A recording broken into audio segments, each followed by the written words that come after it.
Saludos amigos que nos ven en todo el territorio nacional a través de las frecuencias de Canal 13 y sus repetidoras 10 y 8. Hoy quiero hablar de un tema que para mí es trascendental e importante, el tema de los indígenas en Costa Rica. Recién le decía a un buen amigo que nosotros, por lo menos la gran mayoría de este país, ve el tema de los indígenas a través quizá de los cuadernos o lo que se estudia en las escuelas y colegios. Y no entendemos que son costarricenses, que son nuestras raíces y que de cada 100 personas en este país, 2 son indígenas. Hoy quiero hablar de indígenas, de esta cultura maravillosa que lucha por sostener todas sus raíces y también de qué es lo que les presiona, por qué los agobiamos, por qué nos metemos en sus formas de vida, en sus territorios y tantas otras cosas, cuando en realidad deberíamos de estarlos apoyando y sacando adelante en todo momento. Para hablar del tema, he querido invitar a una estudiante de Derecho, una indígena, Sara Cibar. Bienvenida, Sara, al programa. Y también a don Rubén Pacheco, que es abogado especialista en el derecho, Chacón, que es abogado especialista en derecho indígena. Un placer que esté por acá don Robert también, pero antes, si me lo permiten, voy a contextualizar con unos videos muy bien trabajados que hizo la Universidad Estatal a Distancia para la UNICEF, que nos describe exactamente este entorno de los indígenas en Costa Rica. En Costa Rica, 2 de cada 100 costarricenses son indígenas. Cerca de 64.000 costarricenses pertenecientes a 8 etnias diferentes viven en 24 territorios a lo largo de todo el país. Con una cosmovisión propia, interdependiente del medio ambiente y un mundo espiritual maravilloso. Con siglos de sabiduría acumulados en su historia, con una riqueza cultural invaluable. Los pueblos indígenas viven y sobreviven a pesar de la exclusión que han sufrido durante siglos. Las nuevas generaciones luchan hoy por conservar su legado, su dignidad y tener mejores oportunidades de vida. Por el cumplimiento pleno de los derechos de la niñez indígena y el respeto de su cultura.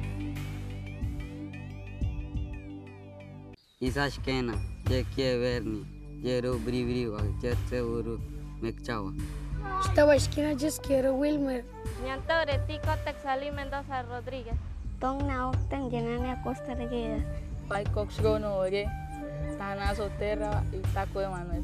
Aquí Jaimira, aquí Caguira Bruncata. Hola, soy Juan Hernández Pérez y vivo en Zapatón y soy indígena huetazo. Hola, soy Fernando y vivo en Matambú.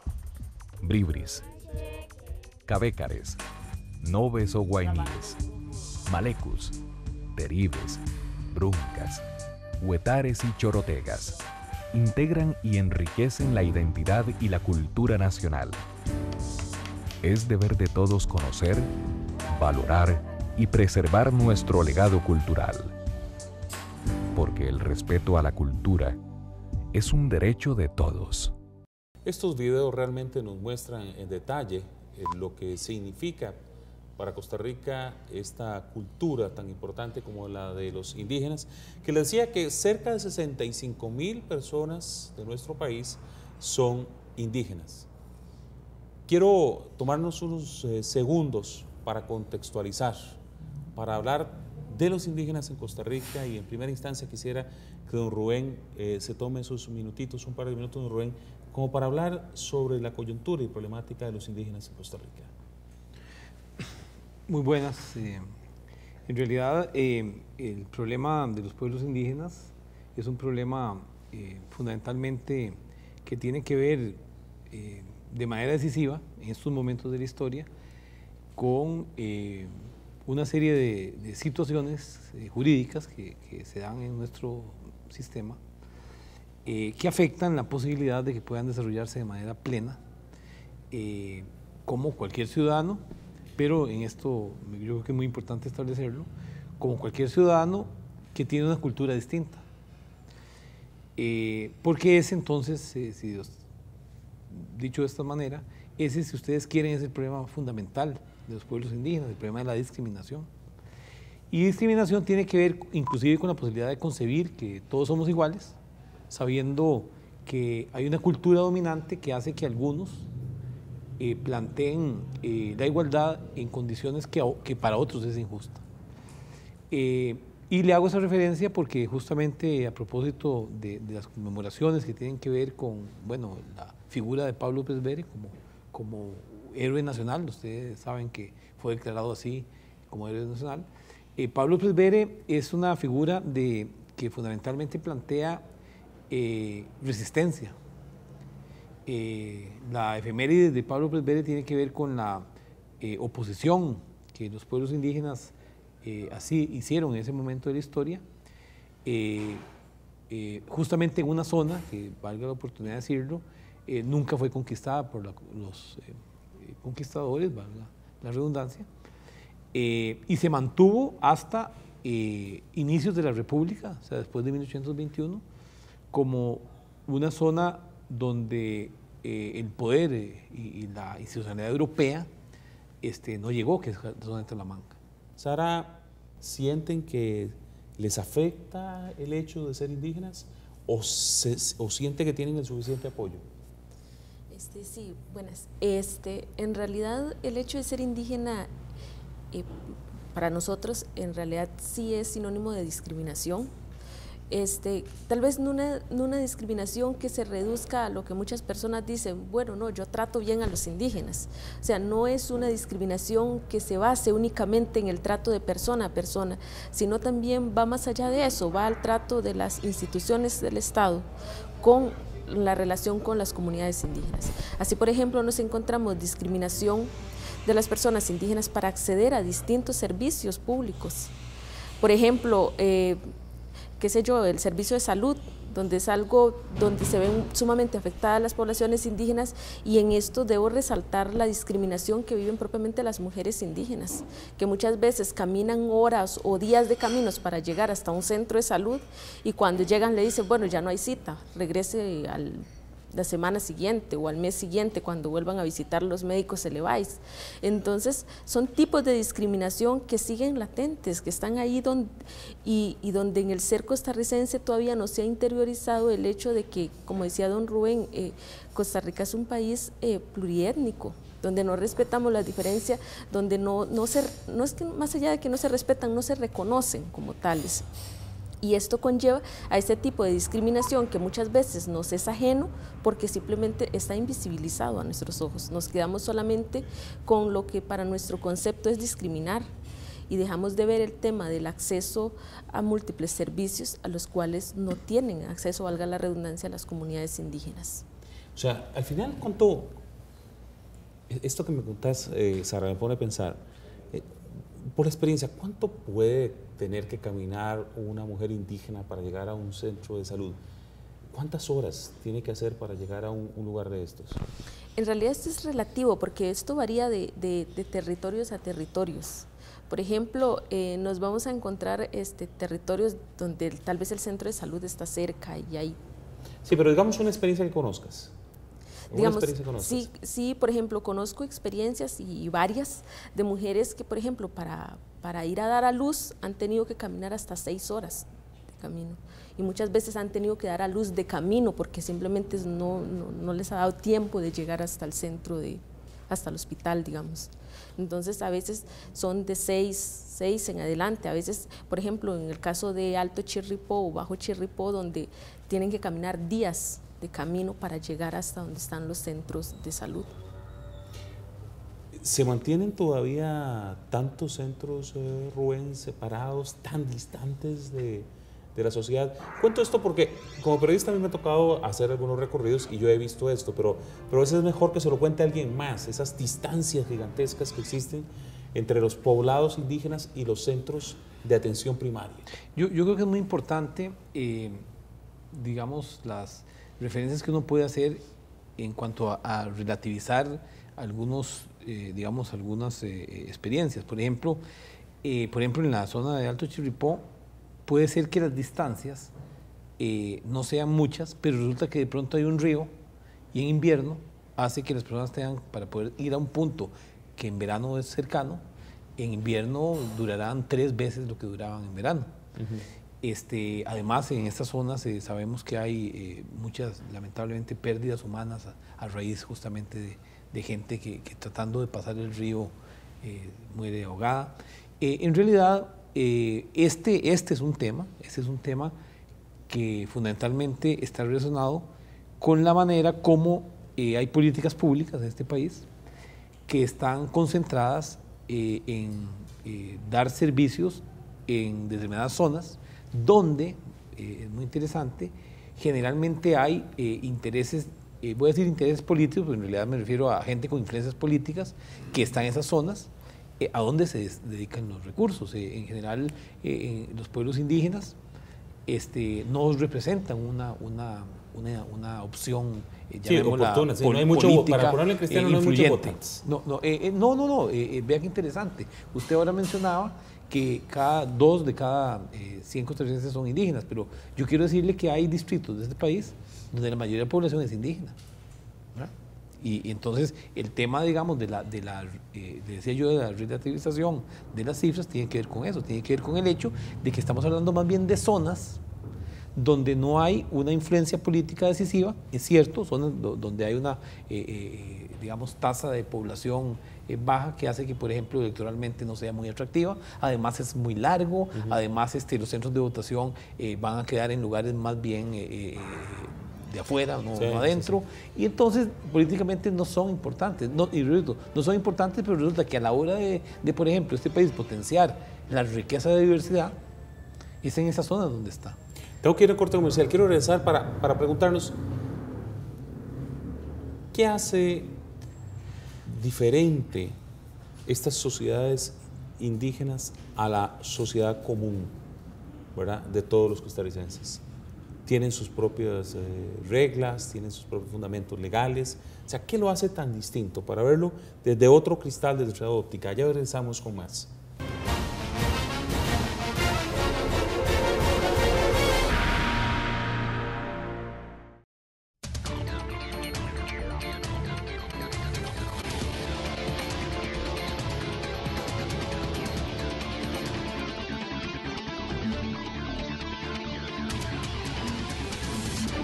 Bien, continuamos con el programa de esta semana. Estamos tratando de profundizar y metiéndonos en las raíces de estos grupos indígenas muy costarricenses, tremendamente costarricenses, inclusive antes de lo que muchos podrían decir.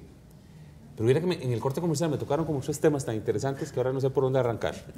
Hay uno que me pareció muy interesante, yo no sé si lo sabía, yo por lo menos no lo sabía, y es que ellos, por ejemplo, usan el tema matrilineal, y a ver si explico qué es.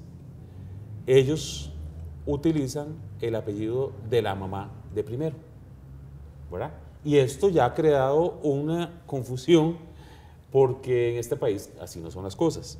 Pero Sara era que mejor me lo explicó en este momento, así que voy a dejarla para que me cuente, porque eso yo no me lo sabía. Bueno, en Costa Rica vamos a tratar de retroceder un poco para los televidentes. En Costa Rica hay 8 pueblos indígenas, distribuidos en 24 territorios indígenas, que muchas veces la gente tiende a confundir pueblos y territorios, que son 2 distintos. De estos 8 pueblos, 2 son matrilineales, que son los bribris y los cabécares.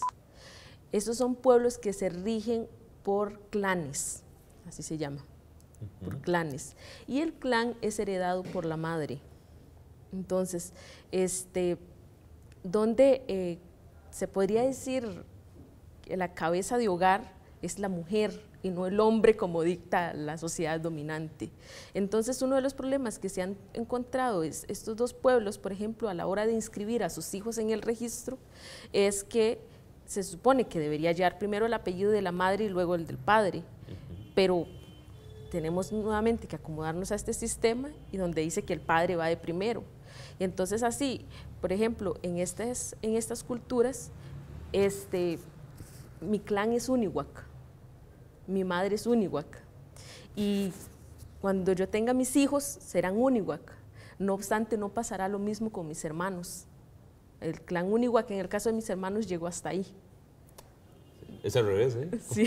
Qué interesante. Entonces, es como un sistema distinto donde la mujer es la cabeza de hogar, donde la mujer es la que tiene el dominio de casi todas las cosas. Rubén, ¿vos querés? Y es un poco los estigmas de la sociedad un poco patriarcal, que es un tema filosófico, jurídico, lo voy a explicar por qué, el que determina que entonces haya una imposición a los pueblos indígenas para que adopten esas concepciones patriarcales. Muchos de ustedes recordarán que hace unos 10, 15 años, el artículo 33 de la Constitución decía: todos los hombres son iguales ante la ley. Ese artículo constitucional, el artículo 33, sufrió una reforma y ahora se lee: toda persona es igual ante la ley. Hay en realidad una concepción, algunos dirían que sin quererlo, pero la realidad es que las sociedades patriarcales lo hacen de manera ideológica, de imponer al hombre por sobre la mujer. Este es un elemento muy interesante porque los pueblos indígenas lo han sufrido durante muchos años, estas imposiciones. Sin embargo, yo quiero, digamos, establecer que yo no creo que discrepe con Sara de esto, pero yo creo, la sensación que yo tengo es que el nivel, digamos, educativo de los pueblos indígenas es muy interesante porque Sara, que es, como lo acaba de decir, un producto de la educación, digamos, formal costarricense, es también producto, bien que mal, de la educación informal cabecar. Y su concepción del mundo, y me atrevo a decirlo por la relación que yo tengo con pueblos indígenas, su concepción del mundo es infinitamente superior a la de que cualquier persona común y corriente que, digamos, déjeme decirlo de esa manera, no ve más allá de lo básico. Lo digo porque entonces yo creo, tengo la sensación de que en general la educación, si bien ha implantado muchos estigmas como estos que estoy yo diciendo, también ha ayudado a que los indígenas entiendan cuál es la realidad de la sociedad, digamos, no indígena. Yo quiero decirle lo siguiente: yo soy de los que creo que si bien la educación formal que ahora contaba Sara, que se les impone, que se les plantea a los indígenas, no es la mejor, estoy también claro de que esa educación es buena porque personas como Sara, personas jóvenes que mantienen hoy, pese a que ha sido producto de esa concepción de educación formal, su cosmovisión indígena. Si eso no fuera así, y lo voy a decir en términos así muy, muy amplios, usted sabe que muchas zonas indígenas tienen una gran riqueza mineral. Claro. Y hay grandes empresas mineras pero que además son el tipo de actividad de la minería es una actividad económicamente siempre muy poderosa. Bueno, en muchos territorios indígenas ha habido intentos de actividades mineras. Cuando digo eso es que ha corrido mucho dinero y aún así los territorios indígenas en su gran mayoría se mantienen incólumes contra la minería. Y eso es producto de la educación, yo diría, indígena y a lo mejor de la educación formal también. Pero también hay que entender, vamos a ver, eso que plantea Rubén es realmente una de las problemáticas más grandes que tienen los pueblos indígenas. El tema de los territorios que ellos poseen y de las grandes empresas que saben cuáles son las riquezas minerales que hay ahí y que necesitan ver cómo entran. En eso, Rubén, estamos claros. Claro. Y también estoy claro, y voy a abonar esto que dice Rubén, de que lo que vos me hacías como descripción de lo que era el sentirse indígena tenía que ver con su tierra, ¿verdad? Con su cosmos, con lo que estaba ahí alrededor. Entonces, claro, es evidente y lógico que ellos van a pelear porque eso es parte de su vida. Sin embargo, si el sistema formal de educación lograra cumplir su objetivo, que era, llamémoslo así, la integración, el objetivo en que en algunos momentos se dio de que los indígenas dejaran de pensar como indígenas, y Sara nos ha contado una anécdota que además pasaba con tantas personas de su madre, a la cual cuando estaba en la escuela... Nos las contó en el corte comercial, así que la retoma. No le permitía a su profesor, su maestro, hablar en cabecar, ¿verdad? Entonces, pese a todas esas represiones, su madre, ¿verdad? Sara cuenta a su madre, bueno, pese a eso, Sara sigue reivindicando lo indígena. Quiere decir que su madre, pese a la represión que tuvo, logró transmitir su concepción del mundo a sus hijos. Y yo, por lo que conozco a Sara, sé que ella lo hará con sus hijos, ¿verdad? Eso es, yo creo que ese es uno de los grandes elementos que diferencian, y creo que Sara ahora lo estaba planteando, la cosmovisión indígena de la cosmovisión que no es indígena, es que se mantiene a través del tiempo. Y yo le quiero agregar a esto lo siguiente, es que el tema de las tierras, el tema de los recursos, más que de las tierras, es el tema que ha esclavizado a los pueblos indígenas en el mundo entero. Y en Costa Rica hay normativas muy interesantes que plantean el principio de que las tierras son de los indígenas. En Costa Rica la ley indígena del año 77 lo plantea, en Costa Rica se ha aprobado el convenio 179 de la OIT del año 92, y esos instrumentos garantizan a los pueblos indígenas el derecho de sus tierras, pero a la hora de llevar eso a la práctica, a la hora de aplicar esas normas, es donde nos topamos problemas. Y es justamente eso uno de los nudos fundamentales del respeto a los derechos de los pueblos indígenas en este país. Yo quiero, nada más porque ella nos contó esa historia en el corte comercial, porque yo le pregunté a ella, bueno, ¿y qué tanto has aprendido del Cavécar para hablarlo? Y me decía, mire, cuando mi mamá estaba en la escuela, los profesores le decían que esos eran dialectos demoníacos, una cosa así, ¿verdad? Y entonces prácticamente le prohibieron que pudieran hablar, y tuvo mucha represión por hablar esos dialectos. Entonces, claro, lo que optimizaron ellos, o lo que pensaron es, mejor ni le enseño a mis hijos estos idiomas, porque ellos van a tener los problemas que yo tuve. ¿Es así, verdad, la historia? Exacto. Ok. Pero decía muy bien Rubén, vos sos un claro ejemplo de que te resistís. Y vos llevas con la frente en alto el tema de ser indígena y te resistís, y querés que esa cultura siga adelante y que siga pasando de generación en generación. ¿Es ese el ambiente que está entre los jóvenes indígenas? Yo me atrevo a decir que sí, que en realidad esto es una sensación de todos los jóvenes indígenas, en unos más visible que en otros. O sea, el hecho de que un joven no sea tan visible no significa que haya renunciado a eso, sino independientemente en donde estemos, sean nuestras comunidades o fuera de nuestras comunidades, está ese sentimiento de que somos indígenas, tenemos un algo, es como la velita que tenemos que mantener encendida siempre. Entonces, es un sentimiento generalizado en todos, y como le digo, lo que pasa es que es más fuerte y más visible en unos que en otros, pero está en todos. Rubén, decía yo antes de ir al corte comercial que había un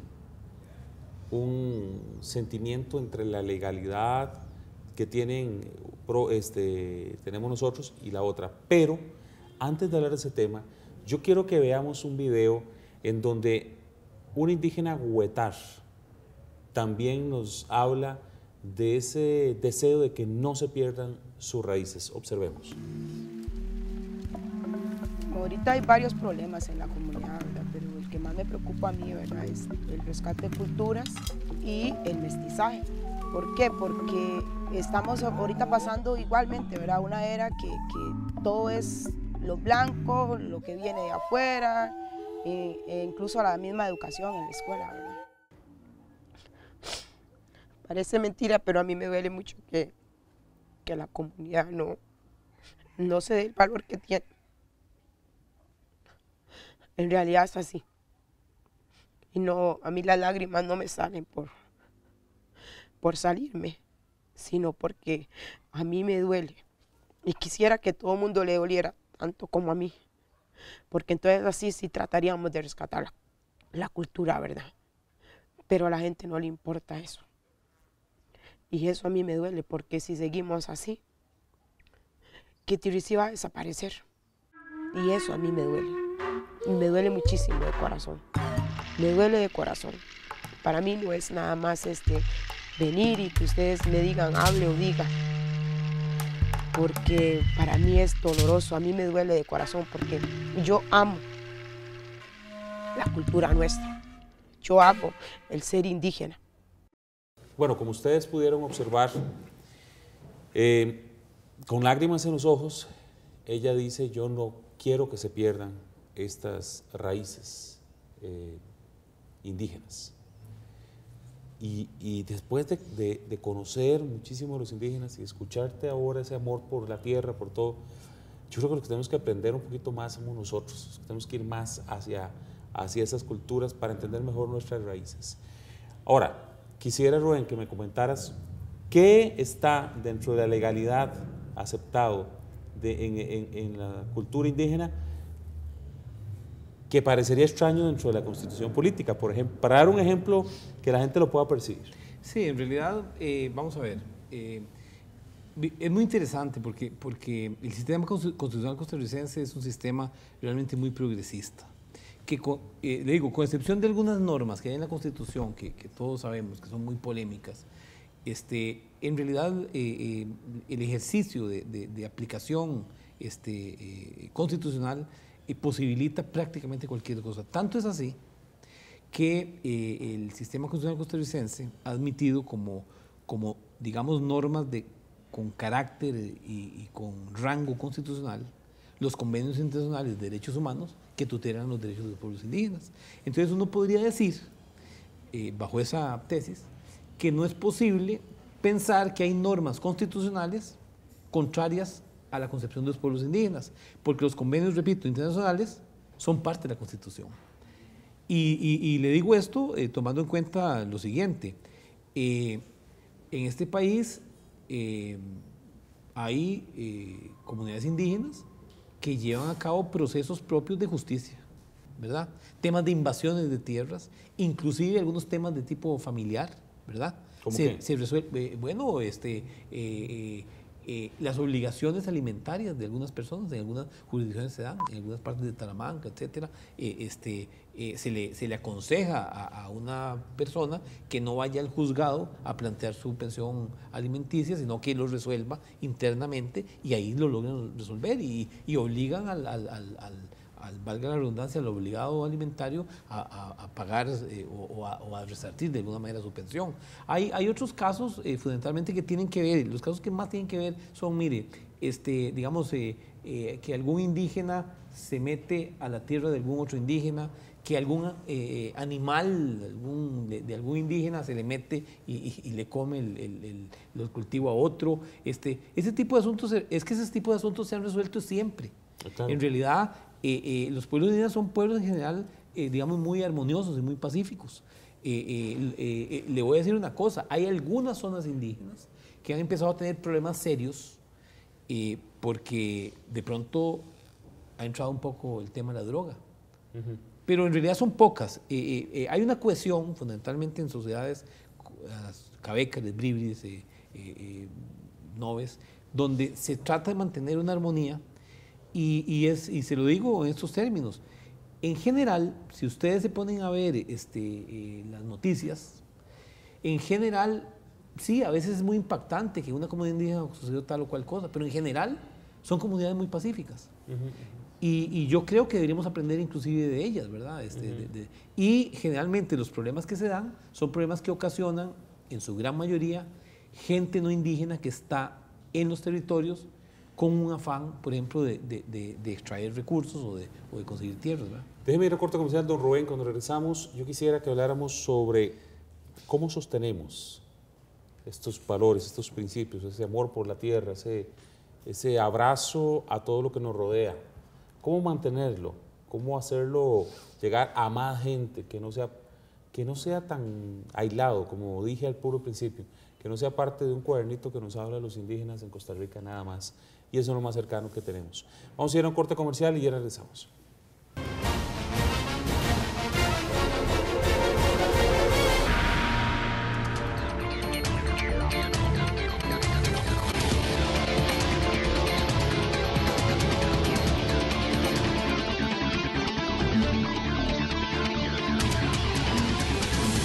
Continuamos con el programa de esta semana. Hoy estamos hablando de los grupos indígenas costarricenses y hemos querido dar especial énfasis a reconocerlos, a que podamos al final del programa decir quiénes son, dónde están, por qué son trascendentales para nuestro país, porque al final también hay muchos dialectos, muchas facetas de la cultura de cada uno de ellos que han conformado lo que hoy somos como costarricenses. En el segmento anterior decía, en este me interesa hablar un poquito también de cómo se mueven. A veces quisiera como sacar un poquitito las raíces y conocer cómo son, cómo es la vida dentro de un grupo indígena. Bueno, como usted indicó a un principio, yo soy de una comunidad indígena de Ujarrás de Buenos Aires, y yo creo que una de los sentimientos tal vez que nos hacen diferente al resto de la población es que hay un sentido de pertenencia y una relación intrínseca entre el indígena y la tierra, en todo lo que le rodea. O sea, la tierra no solamente visto como la tierra, sino un todo, un entorno donde ella es parte de nosotros y nosotros somos parte de ella.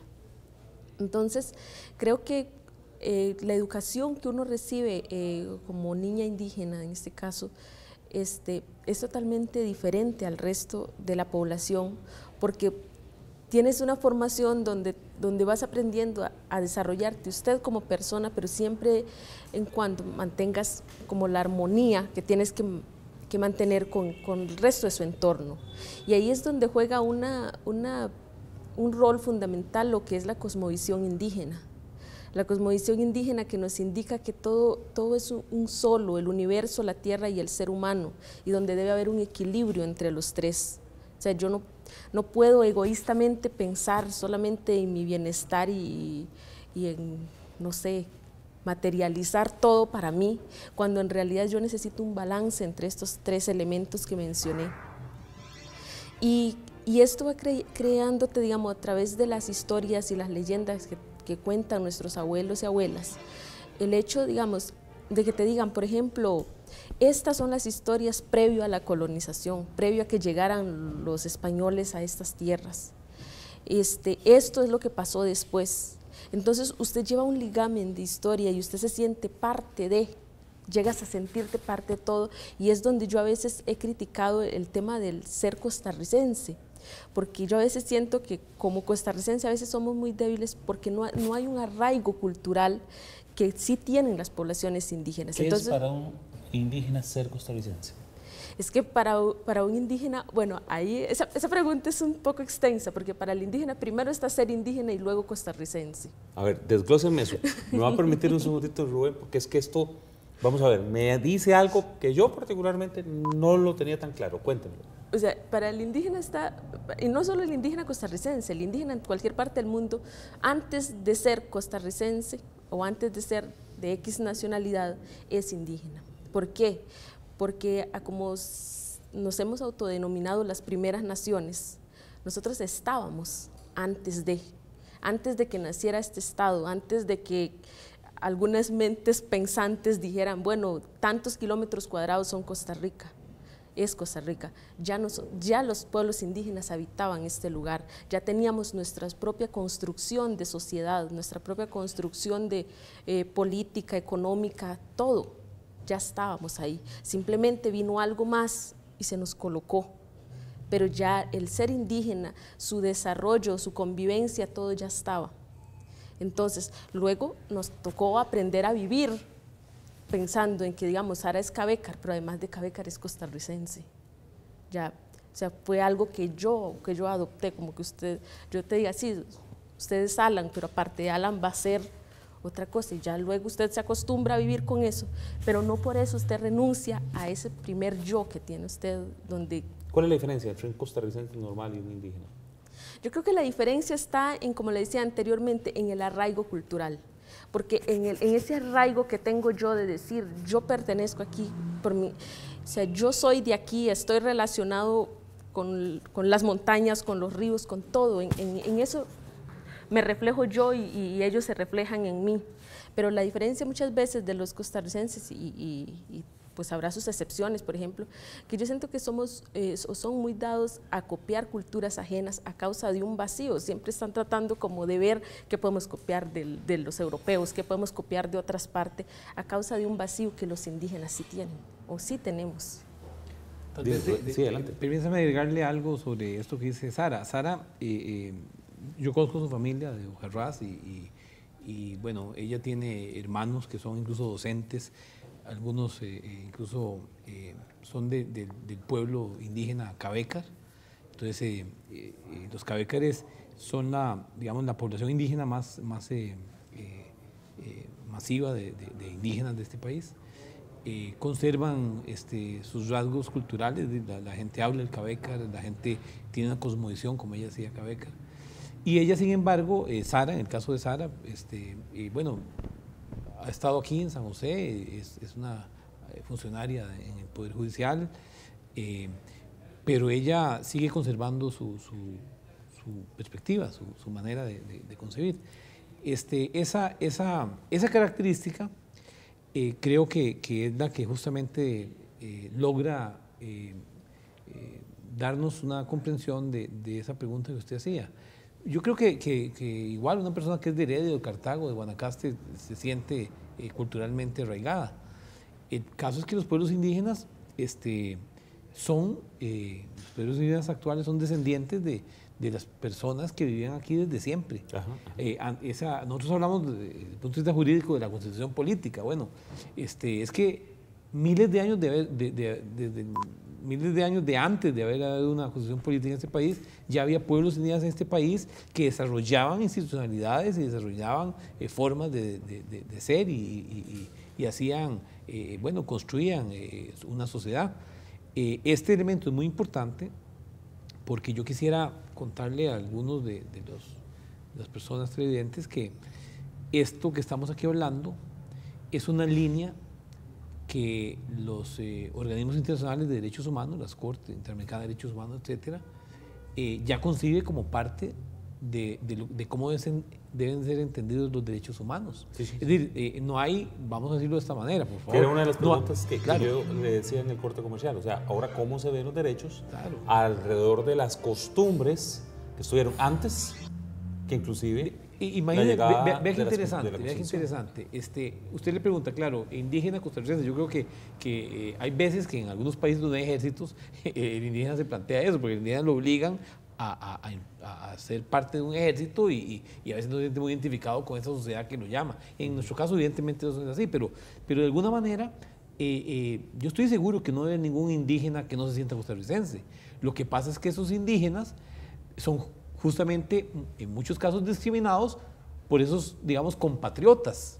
Entonces ya el problema no es un problema de costarricenses, es un problema de gente que quiere quitarle sus recursos y que entonces los hace enfrentar. Y hay gente, entonces ahí, compatriotas, digamos, costarricenses, que, lo que hablamos al principio, que comienzan a referir tonos de discriminación en todo lo que hacen, porque no conciben, por ejemplo, que los indígenas tengan tanta tierra, a sabiendas de que la tierra que conservan los indígenas son tierras que justamente su tradición hace, por lo que decía Sara, su ligamen con la naturaleza los hace mantener esa tierra.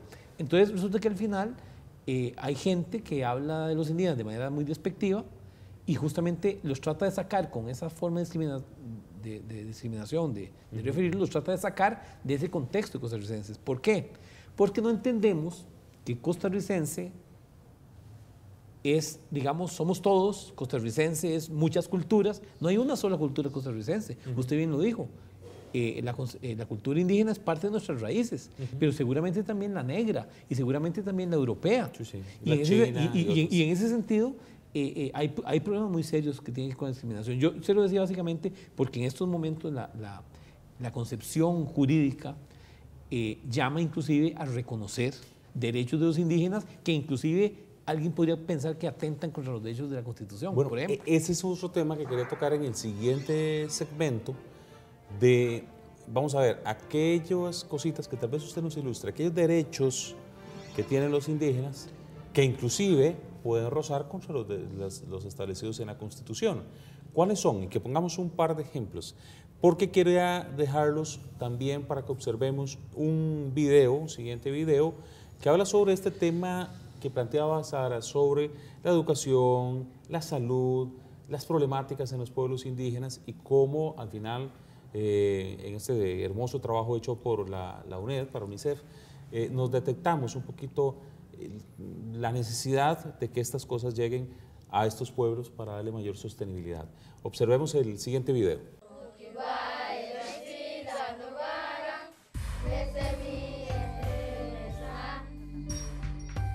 Costa Rica ha dado pasos importantes para que la niñez indígena estudie en su propia lengua y aprenda sobre su cultura. Pese a ello, muchos niños y niñas indígenas deben enfrentar una serie de obstáculos para ejercer su derecho a la educación. Caminar largas distancias solos y entre montañas, ayudar en las tareas del campo y el cuidado de sus hermanos, estudiar en escuelas que no tienen las condiciones adecuadas. Pese a su esfuerzo, más de la mitad ha tenido que repetir al menos un año escolar. Juntos podemos ofrecerles nuevas oportunidades, porque una educación de calidad respetuosa de la cultura es un derecho de todos los niños, niñas y adolescentes.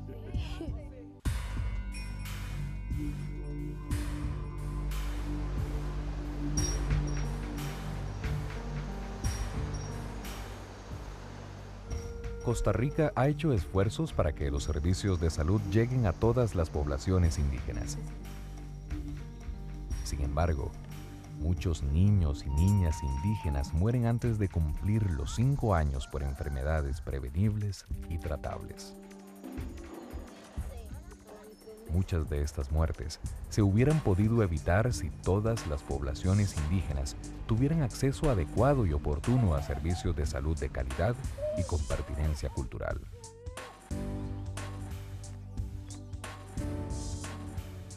Porque el acceso a la salud es un derecho de todos.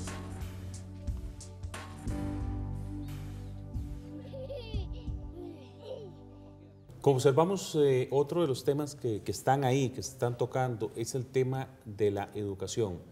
Les dije que íbamos a hablar antes del corte también del tema de los derechos que tienen por costumbre los indígenas versus la constitución política. Eso lo quiero dejar para el tercer segmento. Antes quiero preguntarle a Sara, bueno, estás estudiando Derecho, has tenido oportunidades, no sé si fue fácil o difícil, pero ¿qué tan compleja es la educación? ¿Realmente llega la educación a las zonas indígenas? Bueno, en realidad la pregunta es muy amplia, pero o sea, yo podría decir, digamos, siempre hemos tenido un dilema con la educación y depende qué vea usted como educación. Por ejemplo, si es el establecimiento de una casa ahí que usted me diga es la escuela, es el colegio, entonces usted diga, wow, este territorio tiene escuela, tiene colegio, pero o sea, tendrán esos chicos y chicas las oportunidades que tienen los jóvenes o los estudiantes de lugares fuera de un territorio indígena. O sea, si bien, o sea, hay escuelas, hay colegios, pero yo creo que la educación en territorios indígenas no debe medirse por cantidad, sino por calidad, y yo creo que es lo que se ha descuidado hasta ahora. ¿Y la calidad no es buena? Entonces, o sea, yo, en conclusión, en realidad voy a rescatar de esto a mis profesores y a los profesores en general. Muchas veces el problema no es en quién da la enseñanza, sino en las herramientas que le dan para formar a esos estudiantes, porque muchas veces los profesores tenían, como les digo, ver de dónde podían hacer para conseguir las cosas. Entonces, creo que hay como un descuido de parte del Ministerio de Educación Pública hacia los centros educativos que están en territorios indígenas. Sí, y que este país tampoco es tan grande, ¿verdad?, como para decir que pueda costar tanto llegar allá. Tengo que ir a un corte comercial, pero le prometo que cuando regresamos, arrancamos con usted, don Rubén, que le tengo esa pregunta sobre la mesa y cualquier otro comentario que iba a hacer sobre este tema. Ya volvemos, estamos en el programa de esta semana. Estamos hablando de los grupos indígenas costarricenses. Queremos que ustedes conozcan más a profundidad la vida de estos grupos culturales de nuestro país. Ya regresamos.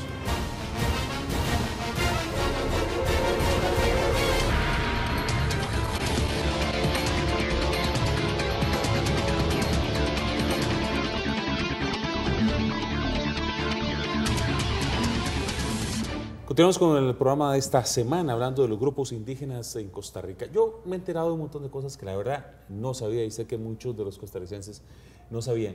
Todavía estoy impresionado con el tema de la línea matrilineal, en donde el apellido en el caso de los indígenas que mantienen es el de la mamá, ¿verdad? Así que esto me pareció muy interesante. Yo sigo pensando, siempre he pensado en eso, ¿verdad?, que las personas deberíamos llevar el apellido de la mamá, pero bueno.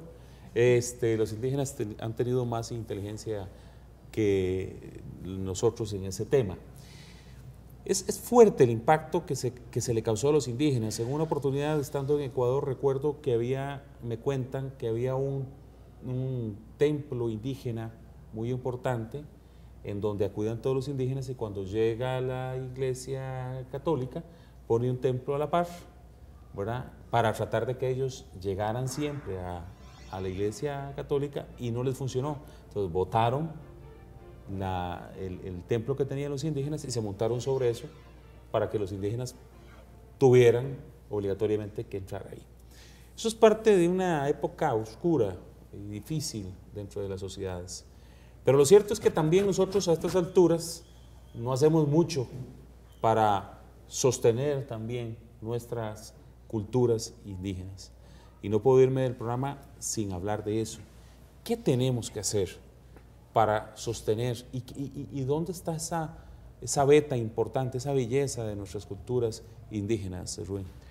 Sí, muy breve. Yo estoy convencido de que si los pueblos indígenas tuvieran oportunidad de ocupar espacios en las instancias institucionales, políticas de este país, se comenzaría de manera muy importante a comenzar a cambiar una perspectiva de irrespeto. Yo creo que es un tema de irrespeto lo que hay. Usted en estos pocos minutos ha podido enterarse de asuntos muy trascendentes para la vida de los seres humanos que tienen que ver con la cosmovisión indígena. Eso hace que se deba de plasmar en el ideario nacional el principio de la interculturalidad, el principio de que no hay una sola cultura, que hay muchas, y que los currículos educativos deberían igual tener información, digamos, llamémoslo occidental, como información sobre las tradiciones indígenas. La necesidad de que todas las acciones estatales que tengan que ver con territorios indígenas en sus políticas públicas logren la participación de los indígenas para asegurar, digamos, la sostenibilidad. Y, por supuesto, la aplicación de una serie de principios que son principios constitucionales, como los principios de consulta, que es un principio fundamental, que lamentablemente hemos visto en estos megaproyectos que se han desarrollado, inclusive por propias instituciones públicas, que no se ha respetado este principio. Bueno, el respeto a los derechos de los pueblos indígenas para mí es la garantía del avance de los pueblos indígenas. Y yo creo que los pueblos indígenas están muy claros de eso, y es por eso que cada vez se organizan más y mejor, y creo que el resultado de esa organización cada vez mayor y mejor de los indígenas va a lograr consolidar esa democracia participativa que tanto añoramos todos. Sara, más de tu corazón, ¿qué quisieras que este pueblo entendiera de las culturas indígenas y que no se perdiera? ¿Qué quisieras? Yo creo que se debe entender, primero que todo, que los pueblos indígenas somos más allá de eso que nos enseñan, que a todo el mundo les enseñan en las escuelas, los 19 de abril y los 12 de octubre, de ver a un indígena en taparrabo y con una plumita. Ahí. Sí. Yo creo que se debe llegar a entender que los pueblos indígenas son más que eso, y donde la educación debe jugar un rol muy importante. Si la educación nos logró reducir visiblemente hasta estos puntos, yo creo que también tiene la obligación de resarcir esa deuda por medio de incorporar dentro de los currículums educativos el tema de los pueblos indígenas. Hay tantas cosas que simplemente pasan, se desconocen para el resto de la población, han sido eclipsados totalmente. Y esto ha conllevado que nos movamos en medio de una sociedad sumamente estereotipada, donde tenemos una sociedad que no tiene estereotipos solo hacia los indígenas, hacia todos los grupos vulnerables, pero nos movemos por estereotipo. Hace poco me hizo mucha gracia porque me hicieron una entrevista y la muchacha que me está entrevistando dice, bueno, como es para radio voy a hacer una aclaración, ella es indígena pero anda tacones. Y yo, ¿y? Sí. O sea, ¿quién dice que un indígena o una indígena no puede andar tacones, no puede andar un celular, no puede tener una laptop? ¿Por qué tienes que reducirte al imaginario, al indígena imaginario que habita en cada corazón del costarricense? O sea, al del cuadernito, por eso lo decía, al del cuadernito que viene con taparrabo y la plumita y ya. Exactamente, o sea, no para que digan, Sara es indígena, yo tengo que llegar aquí con una plumita. Yo puedo ser muy indígena, y lo indígena, como le digo, es algo que se lleva en el corazón, es esa lucecita que arde dentro de nosotros y que está ahí, y que es lo que la sociedad debe comprender. Lo indígena, nuestro acervo, está en el corazón, está en nuestro corazón, está en nuestro entorno, y no debe reducirse simplemente a los estereotipos de que el indígena es pobre, de que la indígena tiene muchos hijos, de que se está muriendo de hambre, etcétera, etcétera. O sea, no puede ser que cuando un costarricense piense en ayudar a un indígena, piense en darle una lata de atún. O sea, la población indígena, o trabajarlo bajo la óptica del pobrecito. Exactamente, o sea, yo creo que ya ese romanticismo y ese asistencialismo ya debe ser cosa del pasado, y debemos y se debe aprender a ver al indígena como un ser humano con los mismos derechos y deberes que el resto de la población. Con respeto. Al final de las cosas es verlo con absoluto y total respeto. Exacto. ¿Cuál es ese mensaje que vos... Yo te voy a dejar aquella cámara, la número 1, para que usted le hable a los costarricenses con el sentimiento y con el cariño que lo has hecho durante este programa, para que realmente logren entender. Bueno, yo creo que el mensaje que debe llegar a cada costarricense es que los pueblos indígenas no somos una historia, no somos una pieza de museo, somos personas que necesitamos ser reconocidos y ser visualizados como tales, y no podemos quedarnos únicamente con lo que se nos enseña en la escuela o con lo que se nos enseña en el colegio y juzgar a partir de ello, sino que el respeto y el reconocimiento se construye desde el conocimiento, y no podemos intentar ayudar o intentar visualizar algo cuando estamos partiendo del desconocimiento, porque en nuestra sociedad hay un gran desconocimiento que no es culpa ni mía ni de ninguno de nosotros, sino de un sistema que, como les he reiterado en otras ocasiones, ha invisibilizado a esta población. Sin embargo, nosotros los pueblos indígenas tenemos derechos, y tenemos derechos que nos asisten, tenemos normativa que nos asisten como derechos especiales. Como lo dije anteriormente, estamos antes del establecimiento de este terreno que llamamos Costa Rica. Y segundo, porque tenemos una cultura, tenemos un acervo cultural por el cual luchar, por el cual dar todo nuestro ser para mantenerlo vivo. Rubén, Sara, gracias. Gracias por haber estado con nosotros en un programa más de esta semana. Y que Dios bendiga los hogares de todos y cada uno de los que habitamos este hermoso país, y este programa en especial para ustedes que están mucho antes que nosotros, amigos indígenas de nuestro país. Nuestro abrazo fraternal desde el CINAR en Canal 13. Hasta pronto.